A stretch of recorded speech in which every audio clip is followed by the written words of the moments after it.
드려야겠네요. 홍서준님은 본인이 가장 잘 알고 있어요. 본인이 살아온 환경, 본인의 성격, 또 지금 듣고 있기 때문에 얘기하는 거예요. 아마 이 줌에 안 들어왔으면 또 얘기 안 했을 수도 있어요, 제가. 이 법문에 대한 설교만 보고 끝낼 수도 있어요.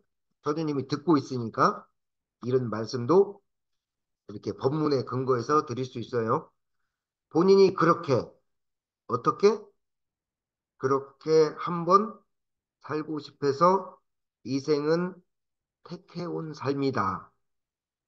이거는 대종사님 말씀이 아니고, 뭐, 공식적인 뭐, 말씀은 아니고, 제가 아침에 맑은 기운에 한번 서주님을 바라보면서 한번 들었던 느낌이에요.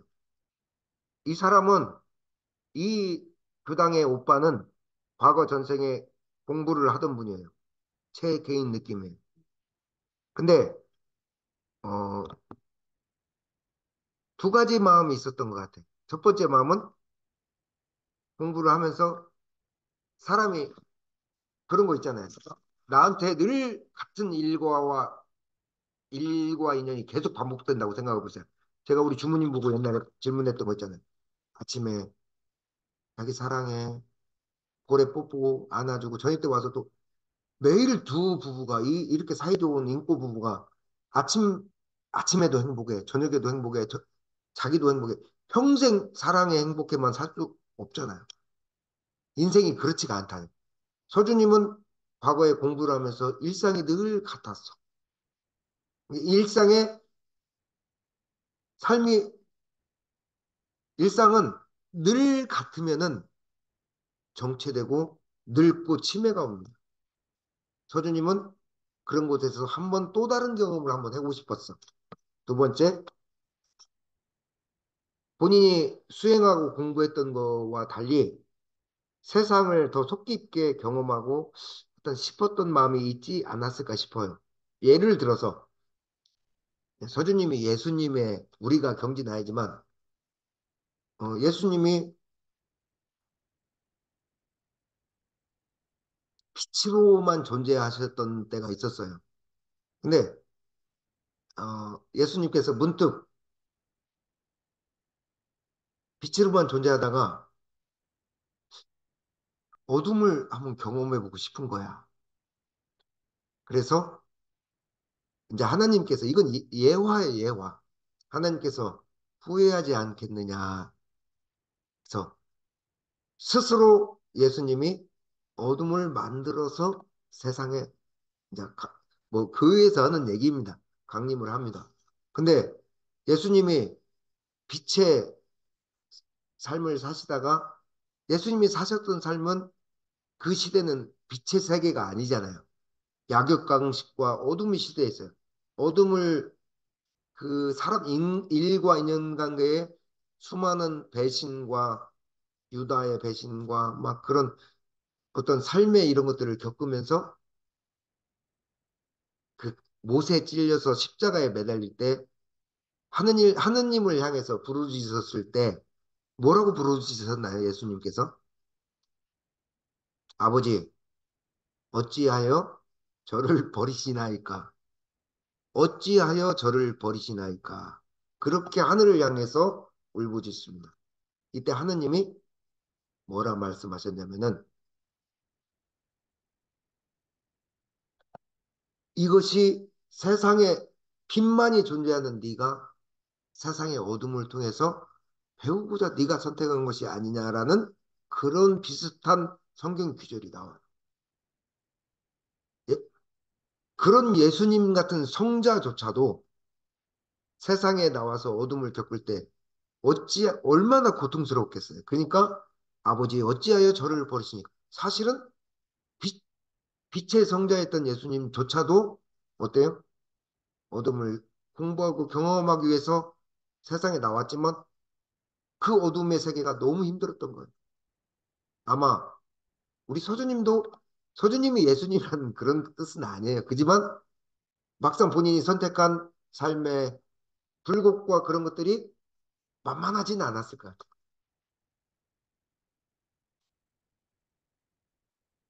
서주님께서 이번 생에 선택한 그 안에서 반드시 배워야 할 게 있었을 것이라 생각이 듭니다. 어느 정도 본인이 알고 있고 스스로 알아서 찾아온 부분도 있습니다. 앞으로는 이미 본인에게 주어져 있는 사은 현실을 어떻게 사느냐, 기쁘고 밝고 재밌고 활기차고 행복하게 살았으면 좋겠다. 쉽지는 않겠지만 그러려고 이 법문에 스스로 발을 디디고 찾아온 것 아닙니까? 본인 생각 이전에 본인의 영혼은 이미 본인이 이 줌으로써 제 얘기를 듣고 있는 이 이전에 본인 영혼이 이미 제 말씀의 뜻을 알아들었을 것이라 저는 생각을 합니다. 자, 법문에 대한 공부하기 시작하겠습니다. 자, 30장 법문부터 한번 해볼까요? 형상 있는 창고만 채우려 힘을 쓰지 말고 형상 있는 창고가 뭐예요? 세상의 중생들이 있는 것, 있는 거잖아요. 있는 게 뭐예요? 돈, 건강, 이성, 명예. 일반 중생들은 뭘 봐요? 일반 우리들은 볼 때 있는 것만 보지는 아니 무형의 마음을 보기가 쉽지가 않아. 연불 한 자락 옆에 붙이기가 어렵다고 했잖아요. 있는 것만 봐요, 우리들은. 지금 이 시간에 줌으로 여러분들이 저를 보고 듣는 것도 있는 것을 듣는 거잖아요. 있는 것만 보죠. 있는 건 뭐예요? 무상합니다. 무상하다는 얘기는 늘 상의 없이 변화하고 영원하지 않다는 얘기. 상의 없이 변화하고 영원하지 않는 그것만 본다는 얘기. 그런데 그렇게 있는 것만 보다가 쫓다가 가는 우리의 인생들에 물론 이 자리에 계신 분들은 그러진 않아요. 그래도 없는 자리를 쳐다보고 함께 가려고 하죠. 그런데 사람은 그런 옛날에 옛말 이런 말씀이 있어요. 보는 대로 인생을 산다. 자기 인생 자기가 꾼다는 얘기를 또 경상도 쪽에도 그런 속담이 있나요? 전라도 쪽에는 그런 속담이 있어요. 지 인생 지가 꾼다. 지가 꾼다 그래. 지 사주팔자 지가 꼰다. 꼰다는 얘기 알죠? 자기가 혼자.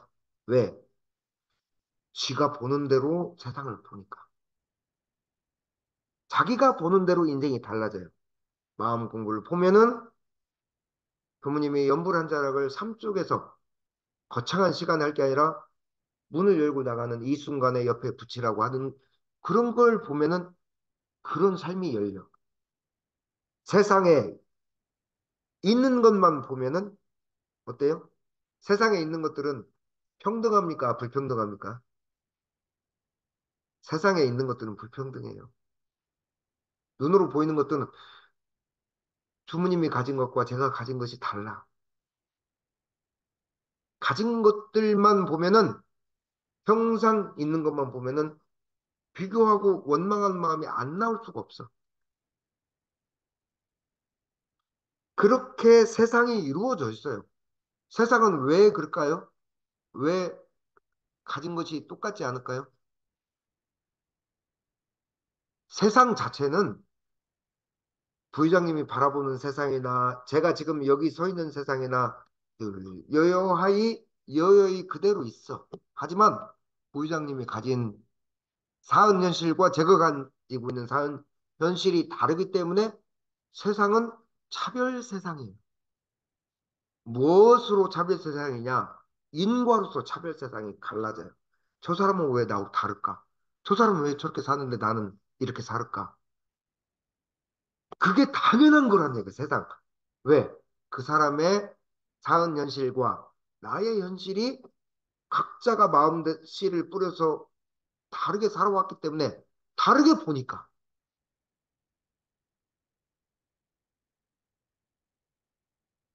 자, 힘, 자, 그 다음에 형상 있는 창고만 힘쓰려 하지 말고, 그러니까 이 대종사님 말씀은 한 말씀으로 들으면 안 돼. 뭐라고 들으냐면, 여러분들의 현실을 부정해라. 또는, 뭐, 형상 없는 것만 찾아 들어가라. 그런 뜻이 아니야.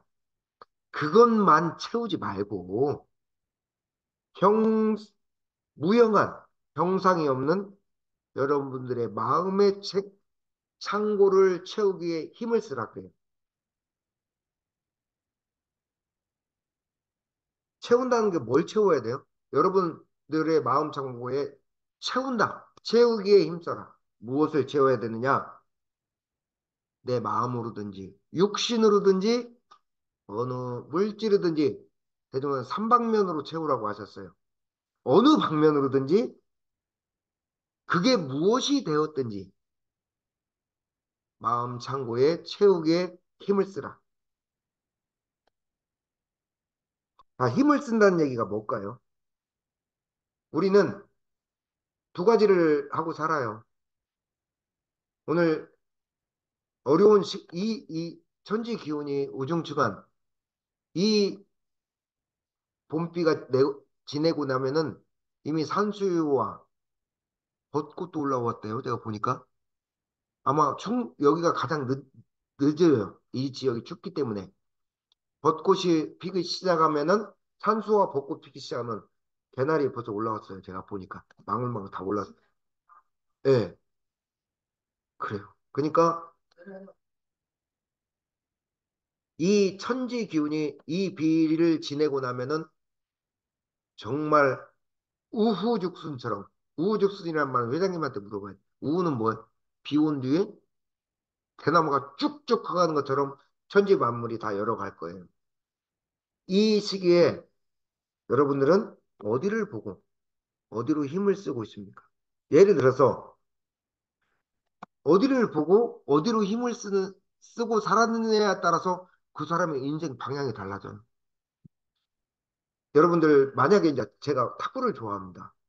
탁구를 좋아하는데 탁, 자, 식사 때도 탁구 유튜브를 봐. 어떻게 드라이브를 거는지. 그러면 제가 탁구 드라이브를 보잖아요. 그리고 시간과 여건이 되면은 탁구장에 가서 열심히 탁구 드라이브 연습을 합니다. 그러면 어떻게 해요? 탁구에 전력을 하니까 시간과 상황, 에너지가 되는 대로 내가 탁구를 보고 탁구에 힘을 쓰니까 어때요? 탁구 쪽으로 관심과 보는 눈이 자꾸 열리는 거예요. 같은 시간이라 할지라도. 여러분들도 여러분들의 일생이 어디로 보고 힘을 쓰는지에 따라서 여러분 인생이 달라지는 거예요. 그래서 어디에 대종사님이 힘을 쓰라고 하느냐면은 무용한 마음의 창고를 채우는데 힘을 쓰라. 이렇게 얘기를 하고 있어요. 그래서 저는 여러분에게 무엇을 보고 무엇에 힘을 쓰는가 곰곰이 생각을 해보면은 나는 어떤 인생길을 가고 나는 어떤 인생을 살 것인가를 스스로 알 수 있다고 대종사님은 말씀하셨어요. 중요한 말입니다. 그 다음 말이 중요해요. 수도인이, 공부인이 세속을 너무 부러워하고, 첫 번째로, 세속을 부러워하는 마음, 저 가졌으면 좋겠다. 금수저 부럽다. 저거 했으면 내 자식들 해외도 다 보낼 텐데. 그리고 세속을 부러워하고, 눈으로 보이는, 있는 것만 부러워하고, 거기에 두 번째, 마음을 집착시키면. 이게 우리 공부에 여기 나와 있는 거예요. 자, 세상에 있는 거 물질은 우리한테 뭘로 다가와요? 우리는 뭘로 봐요? 육군으로 보잖아요. 육군으로 보잖아요. 세상의 소리, 세상의 말, 세상의 풍경을 우리의 안, 입이, 설신이 육군으로 봐요. 그다가 그 다음에 뭘로 돼요? 육군이 있다가 세상의 육경을 봐. 그 다음에 그 다음으로 넘어가는 거예요. 마음이 집착이 되면 이건 뭐예요? 육군이 세상의 육경을 만나서 육식으로 딱 고정하는 거예요. 씨앗을 내려요. 씨앗을 내리는 단계가 마음이 집착 고정하는 단계.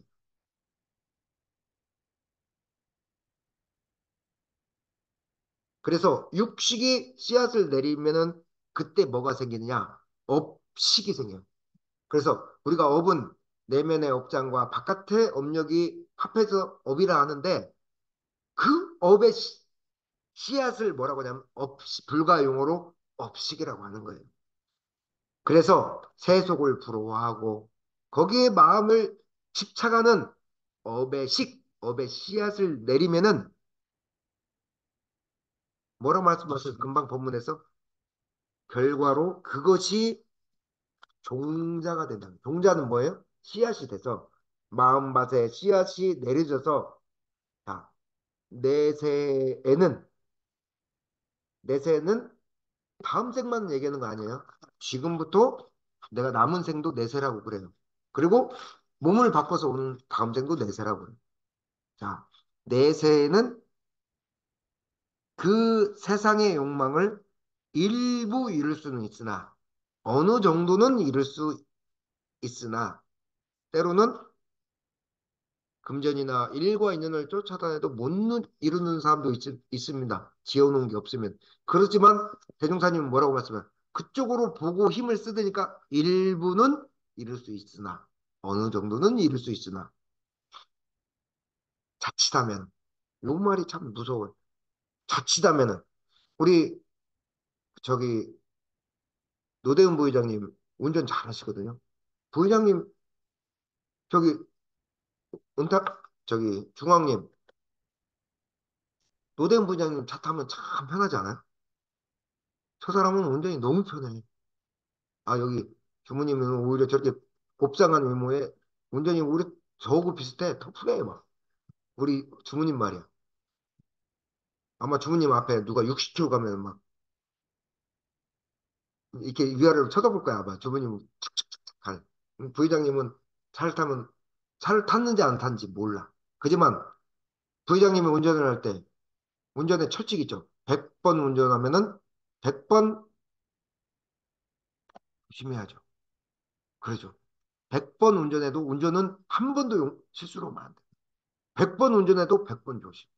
왜? 그 100번에 한 번이 큰 사고로 이어질 경우에는 부장님 얘기가 아니에요. 우리 모두의 운전입니다. 그 한 번이 실수가 될 경우는 그게 나와 남을 크게 다치게 할 수 있어요. 그래서 운전만큼은 100번에 100번을 다 조심해야 돼요. 그러죠, 부장님. 저보다 전문가라 제가 여쭤보는 거예요. 맞죠? 삶의 길도 마찬가지예요. 삶의 길도 99번을 잘 살다가 어느 한순간 탁 삐끗하잖아요. 그러면 상당히 헤맬 때가 있어요. 자칫하면은 뭐예요? 마음 공부가 매해진다. 그랬어요. 매해진다는 건 이 매가 한자로 무슨 매자예요? 어둡다. 그 다음에 묵다. 묵어. 여러분들 쇠도 오랫동안 묵으면은 그 안에서 쇠가 가만히 놔두면 쇠가 영원합니까? 이건 부장님한테 물어봐야 돼. 이런. 쇠가 오랫동안 놔두면 쇠가 영원해요? 그렇죠. 그 안에 녹이 그 안에 녹이 계속 묵어서 그 쇠를 잠식해서 결국에는 쇠가 부식되거나 꺾이거나 그러잖아요. 흘러내리잖아요. 마찬가지입니다. 마음 공부가 어둡거나 매해져서 묵어져요. 그래서 공부인들이 마음 공부가 묵는 것을 최고로 주의해야 돼요. 교무도 마찬가지입니다. 하물며 이런 교무님들도 마음 공부를 소홀히 하면 마음이 묵는데 하물며 세상에 있는 것만 보고 사는 세상의 일반인들은 그런 것들이 더 마음이 매해지거든요. 왜? 있는 거 좋거든요. 따라가기 좋아요. 얼마나 좋아. 자칫 세상에 있는 것, 세욕에 파묻히면은 대종사님은 언제 다시 돌아올 기약이 장담할 수가 없다 그랬어요. 왜? 이게 한번 인생길에 툭 한번 벗어나면은 차 운전하고 인생길이 갔다 하셨거든요. 그래서 살아가기 쉽나니라 이렇게 얘기했어요. 자칫하면은 살아간다고 그랬어요. 자칫하면은. 자, 비교를 하나 하고 마치겠습니다. 비교는 뭐냐? 타락이란 말은 타락은 뭐냐? 내가 주체성이 없이 육도의 수레바퀴에 그냥 끌려 들어가는 거야. 예. 할 것 없이 그냥 세상에 그냥 끌려 들어가는. 마음 공부 없이 마음의 힘이 없이 세상에 일과 인연에 있는 것에 안 끌려 들어갈 것 같아요. 천만의 말씀. 이렇게 말씀을 드리는 저조차도 내가 공부에 힘이 약하면은 세상에 있는 것들의 세계로 그냥 육도바퀴 수레에 그냥 끌려 들어가. 내 자력이 없이. 근데 마음 공부에 힘이 있고 나면은 어때요? 육도를 돌아도 어떻게 도느냐? 공부한다 생각하 우리 서주님처럼 공부한다 생각하고 근데 이분도 본인의 마음과 달리 육도의 수레바퀴를 그냥 어떤 때는 예수님 어찌하여 저를 버리시나 하듯이 본인이 한번 경험해 보고 싶어서 왔는데도 이분 삶이 너무 만만치가 않았어. 본인 입으로도 얘기했지요. 그, 너무나 경계가 심하니까 본인도 그 삶의 경계 속에서 때로는 무너지기도 하고 때로는 다잡고 지금처럼 교당 오빠로서 꾸준하게 나오기도 하고 그렇게 살고 있는 거예요. 그러니까 공부심이 있으면은 똑같이 육도를 돌아도 공부하고 경험하고 진급하는 쪽으로 내 삶이 풀어가. 근데 공부심이 없으면 어떻게 해요? 타락한다고 했어요. 타락이 꼭 뭐 술 먹고 어디 막 가고 막 이게 타락이 아니야. 그냥 내 자력이 없는 상태에서 그냥 끌려다 들어 육도의 수레바퀴를 아무 자리가 없이 끌려 들어가는 것을 타락이라고 하는 거예요. 대종사님이 말씀하신 타락의 의미는 술 먹고 그것도 이제 겉으로 보이는 술 먹고 막 도박하고 눈으로 보이는 이게 타락이 아니라 떨어지는 거예요. 그냥 떨어지는 거예요. 육도의 수레바퀴에 주체성이 없이 떨어지는 것을 타락이라고 보는 거예요. 서주님이 오늘 나왔으면 29장까지 해드리려고 했는데 안 나와서 30장까지만 해드리겠습니다. 시간이 다 돼서 드리는 말씀이에요.